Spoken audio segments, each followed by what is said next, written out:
இயல் 1 கவிதைப் பேழை காலக்கணிதம் கண்ணதாசன். நுழையும் முன் மனிதம் தனி மனிதனுடைய சமுதாயத்தினுடைய வாழ்வியல் நெறியின் தெளிந்த சாரம். மனிதம் என்பதன் இலக்கணமானவன் நல்ல கவிஞன். கவிமனம் எதை சரியென்று கருதுகிறதோ அதை துணிந்து சொல்லும்.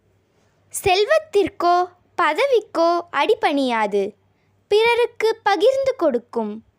மாற்றம் என்பது மனிதத்தின் இயல்பு. எதையும் மறைக்காமல் துணிந்து சொல்வதும் மனிதத்தின் இயல்பு. மனிதமும் கவித்துவமும் ஒன்றிணைந்த நிலையே இக்கவிதையின் சாரம். பாடல். கவிஞன் யானோர் காலக்கணிதம் கருப்படு பொருளை உருப்பட வைப்பேன். புவியில் நானோர் புகழுடை தெய்வம், பொன்னினும் விலைமிகு பொருளென் செல்வம். இவை சரி என்றால் இயம்புவதென் தொழில், இவை தவறாயின் எதிர்ப்பதென் வேலை.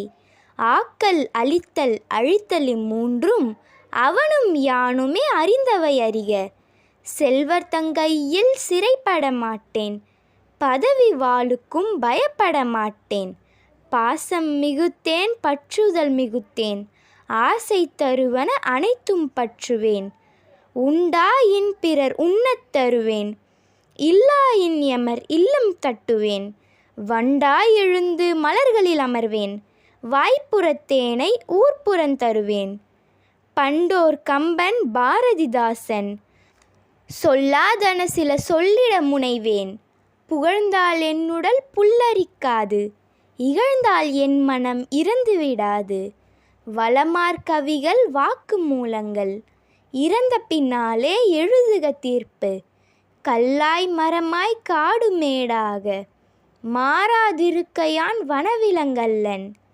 மாற்றம் எனது மானிட தத்துவம், மாறும் உலகின் மகத்துவம் அறிவேன். எவ்வவை தீமை எவ்வவை நன்மை என்பதறிந்து ஏகுமென் சாலை. தலைவர் மாறுவர் தர்பார் மாறும், தத்துவம் மட்டுமே அட்சய பாத்திரம். கொள்வோர் கொள்க குறைப்போர் குறைக்க, உள்வாய் வார்த்தை உடம்பு தொடாது. நானே தொடக்கம் நானே முடிவு, நான் உரைப்பதுதான் நாட்டின் சட்டம். கண்ணதாசன். நூல்வெளி. காலக்கணிதம் என்னும் இப்பாடப்பகுதி கண்ணதாசன் கவிதைகள் என்னும் தொகுப்பில் இடம்பெற்றுள்ளது. முத்தையா என்னும் இயற்பெயரை கொண்ட கண்ணதாசன் இன்றைய சிவகங்கை மாவட்டத்தின் சிற்றூரான சிறுகூடல்பட்டியில் பிறந்தவர். இவரது பெற்றோர் சாத்தப்பன், விசாலாட்சி ஆவார். 1949ஆம் ஆண்டு கலங்காதிரு மனமே என்ற பாடலை எழுதி இவர் திரைப்பட பாடலாசிரியரானார். திரையுலகிலும் இலக்கிய உலகிலும் சிறந்து விளங்கியவர் கண்ணதாசன். இவர் சிறந்த கவியரங்க கவிஞராகவும் பேச்சாளராகவும் திகழ்ந்தவர். தனது திரைப்பட பாடல்கள் வழியாக எளிய முறையில் மெய்யியலை மக்களிடையே கொண்டு சேர்த்தவர். சேரமான் காதலி என்னும் புதினத்திற்காக சாகித்ய அகாதமி விருது பெற்றவர். இவர் தமிழ்நாட்டு அரசின் அரசவை கவிஞராகவும் ஆக்கப்பட்டு சிறப்பு பெற்றுள்ளார்.